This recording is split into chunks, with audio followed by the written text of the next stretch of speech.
श्री राधे राधे। भक्तों, प्रभु का भजन करना समझदार साधक के लिए जीवन का मुख्य कर्तव्य होता है। भले ही उस भजन जैसे महान उच्चतम धर्म के पालन में उसको कितनी कठिनाई सहनी पड़े, उन हर कठिनाइयों को झेल जाता है जो भजन के रास्ते में पड़ती हैं और प्रभु उसकी रक्षा करते हैं। दिखलाई पड़ता है लोगों को कि वो भक्त होकर कष्ट पा रहा है, किंतु उस कष्ट में भी भगवान उसके संकट को दूर करते हैं, अर्थात उसकी सुरक्षा करते हैं। कल आप श्रवण कर रहे थे हरिदास भक्त के विषय में, जो थे तो ब्राह्मण के पुत्र, लेकिन पितृमातृहीन होने के कारण मुसलमान द्वारा प्रतिपालित थे, इसलिए उनको लोग मुसलमान कहते थे। जन्म से मुसलमान नहीं थे, पालन पोषण किया गया था मुसलमान के घर में, और जन्मजात भक्ति थी उनकी, हरि नाम जपते रहते थे। और वेश्या को भेजा था परीक्षा लेने के लिए, और वो सुधर गई। महाराज जी की भजन में इतनी शक्ति थी कि उनके मुख से हरि नाम निकलता था, तो विरोधियों ने वेश्या भेज करके उनके भजन को नष्ट करना चाहा, परंतु उनके भजन में शक्ति बहुत थी। और महाराज, एक मुसलमान था, मुसलमानों का जमाना था, शासन होने का था, तो मुसलमान काजी मुलकपत के कानों में बात पहुंची कि हरिदास मुसलमान होने पर भी, यद्यपि मुसलमान नहीं थे लेकिन लोग मुसलमान कहते थे, तो उसके कान में खबर पहुंची, जो वहाँ का शासक था मुसलमान, उस समय उसको काजी कहा जाता था, वो उसको मजिस्ट्रेट आप समझिए। तो मुसलमान धर्म त्याग कर हिंदू हो गए, ऐसा उनके पास समाचार पहुंचाया गया। और ये सुनकर काजी हरिदास ठाकुर को पकड़ करके ले गया। हरिदास ने मुलकपत का मन द्रवित कर लिया, पर उसके मंत्री गोराई काजी का मन वज्र समान कठोर था। गोराई काजी ने मुलकपत से कहा, यदि हरिदास को दंड नहीं देंगे तो मुसलमानों का बड़ा अपमान होगा। मुलकपति ने अंत में बाध्य होकर हरिदास को दंडित करने की बात मान ली, और मजिस्ट्रेट की आज्ञा हुई प्राणवध, किंतु जिस प्रकार से प्राणवध नहीं, 22 बाजारों में ले जाएगा ऐसा दंड दिया गया, और बेंत मारे जाएंगे, बेंतों के आघात से उनके प्राण लिए जाएंगे। यह दंड इतना कठोर था कि 2-3 बाजारों में बेंत खाते खाते अपराधी के प्राण निकल जाते। हरिदास अपराधी नहीं थे, लेकिन जलन के कारण मुसलमान लोग उनको अपराधी मान रहे थे। गोराई काजी ने हरिदास से कहा, यदि तुम अब भी कलमा पढ़ो और हरिनाम छोड़ दो तो तुम्हें छोड़ दिया जाएगा, सम्मान के साथ राज्य सरकार में रख लिया जाएगा। हरिदास ने दर्प के साथ कहा, चैतन्य भागवत में लिखा भक्तों, खंड खंड हो यदि जाए देह प्राण, तबु आमी बदने न छाणिबो हरिनाम। अर्थात मेरे शरीर के चाहे टुकड़े टुकड़े हो जाएं, तब भी मैं हरिनाम नहीं छोड़ूंगा। हरिदास को महाराज प्रहार किया गया बेंत का, और ले गए बाजार में, जैसे घुमाना था उसी प्रकार। हरिदास तो नाम करते गए, हरि बोल बोलते रहे, और उनके अंग पर बेंत पड़ते रहे। भक्तों हरिदास की पीठ पर तो बेंत पड़ते रहे, पर उन्हें बेंत जरा भी दुख नहीं दे रहे थे। देखने वालों को कष्ट हो रहा था, हरिदास को कष्ट नहीं हो रहा था, क्योंकि वो भगवान के बड़े प्रिय थे। भगवान ने इस अवतार में अपने एक एक भक्त के माध्यम से एक एक भजन का अंग महात्म्य दिखाया था। नाम महात्मा हरिदास के माध्यम से दिखाया गया। उसी हरि नाम के लिए वे बेंत खा रहे थे। उनके आनंद की सीमा नहीं थी। बेंत पढ़ने पर भी वो आनंदित थे, प्रभु का नाम गा गा करके। यही कारण है कि बेत्राघात से अर्थात बेंतों की चोट से भी अंग में व्यथा नहीं हो रही थी, पीड़ा नहीं हो रही थी। स्त्री पुत्र की रक्षा करने में शरीर में आघात होता है तो उससे व्यथा नहीं होती। अरे हरिदास के लिए हरिनाम स्त्री पुत्र से भी अधिक प्रिय थे। विशेषतः हरिदास जी की जो अवस्था है, उस अवस्था में उन्हें वेदना होगी तो श्री हरि को भजेंगे। बहुत लोगों ने भगवान का नाम लेकर प्राण दिए, ये सही है, किंतु वास्तव में वो भगवान के लिए नहीं, भगवान के लिए प्राण नहीं दिए जाते। कारण प्राण देने लगते हैं तो भगवान रक्षा करते हैं। देखने में आता है जिन्होंने भगवान के नाम पर प्राण दिए वो भगवान के लिए नहीं, अपनी हठ धर्मिता के लिए या अहंकार का लीजिए उसके लिए। हरिदास की स्थिति बहुत ऊंची थी। हरिदास सोच रहे हैं ये लोग कैसे महापापी हैं, मैंने तो इनके प्रति कोई अपराध नहीं किया, फिर भी ये मुझ पर निर्दयता से प्रहार कर रहे हैं। इनकी क्या गति होगी, तब इनकी क्या गति होती है सोच करके, इन लोगों की जो मार रहे हैं उनकी क्या गति होगी, ये सोचकर हरिदास इतने अभिभूत हो उठते हैं कि और चुप नहीं रह सकते। ये उन बेंत मारने वाले हत्यारों की मंगल कामना करके उच्च स्वर से श्री हरि से इस प्रकार निवेदन करने लगते हैं, प्रभु ये लोग मुझे मार करके कुकर्म कर रहे हैं, इस कुकर्म से इनकी चरम दुर्गति होगी, प्रभु मैं इनकी दुर्गति का कारण बना। प्रभु तुम्हारा भजन करने का क्या यही फल है, तुम कृपा करके अपने निर्बोध जीवों का परित्राण करो। हरिदास जी कह रहे थे जो मेरे ऊपर डंडा मार रहे हैं, बेंत मार रहे हैं, इनकी दुर्गति न होने पाए, प्रभु इनकी रक्षा करिए। ऐसी अद्भुत प्रार्थना सुनकर जो वहां उपस्थित थे और जो उन पर प्रहार कर रहे थे सभी स्तंभित हो गए। और दुनिया में ऐसा कोई नहीं होगा कि मारने पीटने वाले के ऊपर कृपा की दृष्टि डाले। वो कह रहे हैं जो मेरी पिटाई कर रहे हैं इनकी दुर्गति नहीं होने देना, प्रभु इनकी रक्षा करिए। भगवान ने हरिदास पर कृपार्थ होकर उन्हें ध्यानानंद दिया और हरिदास उसी आनंद में अचेत हो गए, अर्थात ध्यान की पराकाष्ठा में समाधिस्थ हो गए। और थे तो वो समाधिस्थ, मुसलमान लोगों ने मरा हुआ समझकर गंगा में फेंक गए। हरिदास चेतना पाकर किनारे आए। इसके बाद वे अद्वैताचार्य का संग पाकर उनके चरणों में पड़ रहे और क्रमशः निमाई के विषय में सुनकर उनके दर्शन को नवद्वीप आए। हरिदास भुवन विख्यात भक्त हैं, सभी ने उनका नाम सुना है। उनके आने पर भक्तजन उन्हें निमाई के पास ले गए। निमाई ने उन्हें बड़े आदर के साथ बैठने को आसन दिया। यद्यपि तब हरिदास ने निमाई को संपूर्ण रूप से आत्मसमर्पण नहीं किया था, फिर भी वे किसी भी प्रकार मुश्किल से भी आसन पर नहीं बैठे, उल्टे उस आसन को सिर पर रख लिया।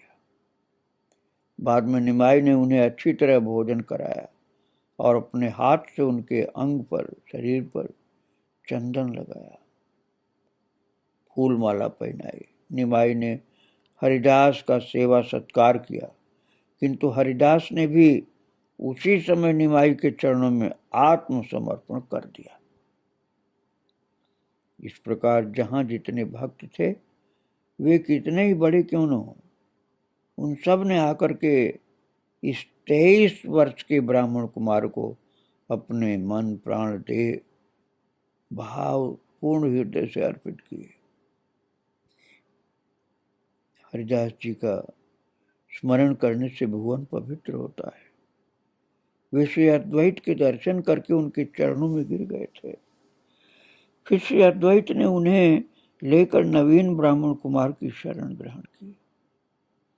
जैसे क्षुद्र नदी बड़ी नदी में प्रवेश करती है और बड़ी नदी ऐसी अनेक छोटी नदियों के साथ सागर में प्रवेश करती है, वैसे उस समय के वैष्णवों के राजा श्री अद्वैताचार्य जी ने हरिदास आदि भक्तों को लेकर सच्चिनंदन के अर्थात निमाई गौरांग जी के चरणों में आश्रय लिया। उस महाप्रकाश के दिन अद्वैत और हरिदास वहां उपस्थित थे। प्रभु ने स्नान कर लिया तो अति बारीक वस्त्र से उनका अंग पोंछा गया। सब उत्तम वस्त्र पहना करके उन्हें कमरे में ले गए। पहले ही चौकी रख दी गई थी, उस पर मनोहर दुग्ध फेन सी सैया सजी। निमाई उस पर बैठ गए। कमरे में पर्दा होने से भीतर थोड़ा अंधेरा हो गया, फिर भी उनके अंग की आभा से कमरा प्रायः दिन की तरह आलोकित था। अंग का तेज सूर्य की तरह से प्रखर होते हुए भी लाख चंद्रमाओं की किरणों की तरह शीतल था। सभी अभिषेक के आनंद में उन्मत्त थे। तो गदाधर फूलों की मालाएं और अलंकार तैयार कर रहे थे। निमाई के बैठने पर उन्होंने उनका मुख तिलक से सुशोभित किया। फिर मस्तक और गले में फूल मालाएं, उंगलियों में फूलों की अंगूठियां, हाथों में पुष्पगुच्छ लगा करके सजाया गया उनको। नित्यानंद ने सिर के ऊपर छत्र धारण किया और श्रीखंड के नरहरि चंवर चलने लग गए। कोई अति ऐश्वर्य संपन्न महाराजा एकाएक किसी दरिद्र के घर आ जाए तो वो कंगाल तो यही सोचकर दिग्भ्रांत हो जाएगा कि महाराज की कैसी सेवा करे। वो व्यस्त होकर चटाई बिछा देता है और टूटे पंखे से हवा करने लगता है, और यदि घर में चिवड़ा या मुरमुरे हों तो लाकर सामने रख देता है। अबे जो महाराज महाशय व्यक्ति हों तो ये नहीं कहेंगे कि छी मैं कैसी चटाई, ऐसी फटी चटाई पर कैसे बैठूं, मुरमुरे कैसे खाऊं। ऐसा महान व्यक्ति नहीं बोलेगा। ऐसा न कह करके उसी चटाई पर बैठेंगे और उस गरीब के मन में विश्वास जगाने की चेष्टा करेंगे कि उस चटाई पर बैठ करके उन्हें बड़ा आराम मिल रहा है। इसी प्रकार भगवान अति बड़े महाशय हैं। सुना है कि दुर्बल जीव उनकी जो सेवा करते हैं उसे देखकर उनका हृदय द्रवित हो जाता है और वे स्वयं को कृतार्थ समझते हैं। फिर भी कोई दरिद्र व्यक्ति भगवान को निमंत्रित करता है तो क्या वो उसे स्वीकार नहीं करते? तब क्या वो ये कहता है कि मुझे क्या अभाव है तो तुम्हारे यहाँ भोजन करने जाऊंगा? अपने घर अच्छे अच्छे द्रव्य ग्रहण करता है, इसलिए क्या वो धनवान और गरीब का अन्न खाने में मना करेगा? एक धनवान व्यक्ति महाशय है अर्थात भक्त है, महान है, तो दरिद्र का निमंत्रण स्वीकार करता है और उसका सामान्य भोज्य पदार्थ खाकर अतिशय कृतज्ञता दिखाता है। किंतु कोई कितना ही बड़ा महान हो, भगवान जैसा महान जगत में दूसरा कोई नहीं। इसलिए जीव उनकी यथासाध्य सेवा करता है, तो वे घृणा करके ये नहीं कहते कि तुम लोग मुझे क्यों दोगे, क्या दोगे, क्यों कर रहे हो बच्चा, अरे ये सब मेरे ही तो द्रव्य, ऐसा वो नहीं कहता है। इसका कारण यह है कि तीनों लोक में सबसे अधिक महान और मधुर प्रकृति और मधुर भाषी तो वही है। सुंदर चौकी के ऊपर उत्तम शैया पर बैठे निमाई अपने चंद्रमुख से मधुर हास्य कर भक्तों को केवल अभयदान कर रहे हो, इतनी बात नहीं, वो तो एक बार में उनका चित्त हरण कर रहे हैं। निमाई जिसकी ओर देखते हैं उसका चित्त छीन लेते हैं और वो व्यक्ति अपने चित्त को तलाशने लग जाता है, तो देखता है कि जो चौकी पर बैठे हुए हैं वे बाहर भी बैठे हैं, उसके हृदय में भी प्रवेश कर गए। भक्तजन परमानंद में तैर रहे हैं, भगवान सामने बैठे हैं। सभी की उनकी पूजा करने की इच्छा हुई। तुलसी, चंदन, फूल, वस्त्र, स्वर्ण, धातु के पात्र, जिसकी जैसी सामर्थ्य उसी के अनुरूप पूजा करने लगे सब लोग। इस प्रकार सैकड़ों लोग श्री चरणों में फूल चढ़ा रहे हैं, गले में फूल माला पहना रहे हैं, शत शत जन मंत्र पढ़ रहे हैं, स्तवन कर रहे हैं, किंतु आपस में कोई होड़ नहीं। सबसे अधिक अद्भुत बात यह कि किसी को किसी का ध्यान ही नहीं था, सभी की अचेतन अवस्था। बगल में उसके साथी लोग हैं, इसका किसी को पता भी नहीं। सभी सोच रहे हैं कि कमरे में केवल मैं हूं, अकेला हूं और भगवान है। इसी कारण से सब आनंद विभोर थे कि मैं और मेरे भगवान दो ही लोग। और भगवान की ओर देख रहा है और भगवान उसकी ओर देख रहे हैं। इतने लोग प्रेम से बोल रहे हैं पर कोई सुन भी नहीं पा रहा, और बात भी लोग कर रहे हैं अपने प्रभु से, मानो उन सभी से भगवान बात कर रहे हैं। जिससे जैसी स्फूर्ति हो रही है वो उसी प्रकार भगवान का आवाहन कर रहा है। कोई कह रहा है प्रभु, कोई नाथ, कोई ठाकुर, कोई हाथ में माला लिए कह रहा है फूल माला लो प्रभु, गले में पहनो। तब प्रभु अपने गले की माला उतार कर अपने हाथ में उस भक्त को पहना रहे हैं और अपना सिर नीचा करके भक्त को माला पहनाने दे रहे हैं। कोई दौड़ करके बाजार गया, कोई बहुत अच्छा कपड़ा ले आया खरीद कर, श्री निमाई को देकर कहता है ये वस्त्र पहनिए। निमाई पहले भी वस्त्र पहने हैं, वो उस नए वस्त्र को पहन रहे हैं और पहना हुआ वस्त्र उस भक्त को दे रहे हैं। वो वस्त्र प्रसाद सिर पर रख करके नृत्य करने लगता है भक्त। इस प्रकार जैसे भक्तजन उपहार दे रहे हैं वैसे प्राप्त भी कर रहे हैं। जैसे ही उपहार आता है वैसे प्रभु से बांट देते हैं। भगवान किसी के ऋणी नहीं रहते। बहुतों ने खाने की चीजें संग्रह की हैं, निवेदन भी कर रहे हैं, किंतु उनकी इच्छा है कि भगवान उनके सामने ही खा लें। तब निमाई ने हाथ पसार करके मांगा है भोजन प्रसाद। भक्तजन मानो जैसे भाव विभोर हो गए। अभी तक सब व्याकुल थे कि भगवान की सेवा कैसे करेंगे। भक्तगण उन्हें खिलाने लगे। प्रभु भोजन करेंगे ये सुनकर बहुत से लोग नगर में दौड़ गए, इससे जो अच्छा मिला वही खरीद के लाए। ज्येष्ठ मास, फलों का अभाव नहीं। फिर नदिया बाजार में संदेश नाम की मिठाई, दूध, खोआ, दही, छेना का अभाव नहीं। नारियल सुलभ नहीं, फिर भी सभी की इच्छा है कि ज्येष्ठ मास की उस दोपहरी में नारियल के जल से शर्करा मिलाकर प्रभु को पिलाएं। इसलिए इकट्ठे हो गए नारियल और सैकड़ों की तादाद में अच्छे केला के गुच्छे, आमों की टोकरियां, श्रीवास का कमरा भर गया भक्तों के पदार्थों से। जो वस्तु लाया है उसकी इच्छा है प्रभु को वो सब खिलाए।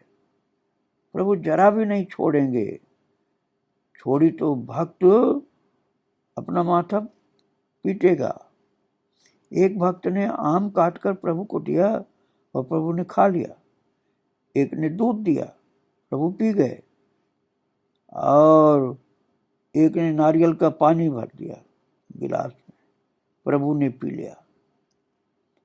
भगवान का सजना सहज बात नहीं। निमाई तब भगवान है ना, किसी को भी वंचित नहीं कर सकते। और भक्तों विचार कीजिए, भगवान भक्तों से घिरे बैठे हैं। वे एक द्रव्य लें, एक का और दूसरे का न लें, ऐसा संभव नहीं। वे जगन्नाथ है ना, सारे जगत के नाथ। इसलिए श्री निमाई किसी को भी ना नहीं कर सकते। फिर एक व्यक्ति संदेश मिठाई खिलाकर आम दे रहा है। अब आदमी क्या मिठाई खा करके खट्टी चीज खा सकता है? दूसरा कोई होता तो नहीं खाता। लेकिन निमाई के लिए ऐसी बात नहीं थी। वो मिठाई भी खा ली, उसके ऊपर आम भी खा ली।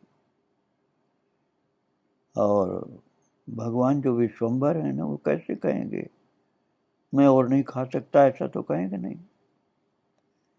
फिर भक्त कोई उनके हाथ में कुछ देता तो उसे फेंकते कैसे? ऐसा करने से उनके भक्तवत्सल नाम पर कलंक लग जाएगा। इसलिए जो खिला रहा है वो सब खाए जा रहे हैं। कोई भक्त वहां नहीं है जो भगवान उसे बुलवा रहे हैं। ऐसा कोई है जो वहां पर नहीं उपस्थित है तो गौरांग उनको बुला रहे हैं, तो उसको बुला के ले आओ। वे कभी आनंद में परिपूर्ण होकर के चुपचाप बैठे, कुछ नहीं कर रहे, किसी की ओर देख नहीं रहे और किसी की बात भी नहीं सुन रहे। तब भक्त जिसकी जो इच्छा कर रहे हैं, जो इच्छा जिसकी वही कर रहे हैं। आनंद में परिपूर्ण ये क्यों कर रहा है? इसलिए कि जो लोग उनका वदन निहार रहे हैं वो समझ पा रहे हैं कि ये वस्तु जो, अर्थात ये जो महान गौरांग जी, ये जो चौकी पर बैठे हैं, इन्हें कोई दुख नहीं, केवल आनंद है। और उस आनंद का क्षय नहीं, अंत नहीं। भक्तजन देख रहे हैं जैसे समुद्र में तरंग पर तरंग आती है, वैसे ही प्रभु के वदन पर आनंद की तरंग पर तरंग आ रही है और वे मानो उस आनंद में डगमगा रहे हैं। इससे लगता है जैसे वे जाने कितने आदर के धन हैं और वे भी जानते हैं कि वे वास्तव में सम्मान के पात्र हैं। कभी मुरली ध्वनि कर रहे हैं और भक्तों की प्रेमानंद धारा बह निकलती है। जब भगवान कोई बात करते हैं तो सभी नीरव होकर कान खड़े कर सुनते हैं और उनकी बात संगीत से भी मधुर होती है। महाप्रकाश के दिन भगवान का जो आनंद प्रकट हुआ उसका वर्णन कवि कर्णपुर ने अपने नाटक में विशेष रूप से किया है। बहुत लोग सोच सकते हैं कि भगवान बैठे बैठे क्या करते हैं, उन्हें नींद भी नहीं, कोई काम भी नहीं, फिर वे दिन कैसे बिताते होंगे। कोई ये भी सोच सकता है कि जीव परलोक में जाकर के कालयापन कैसे करते हैं। भगवान का दिन कैसे बीतता है इसका कुछ आभास भक्तों को महाप्रकाश के दिन मिला।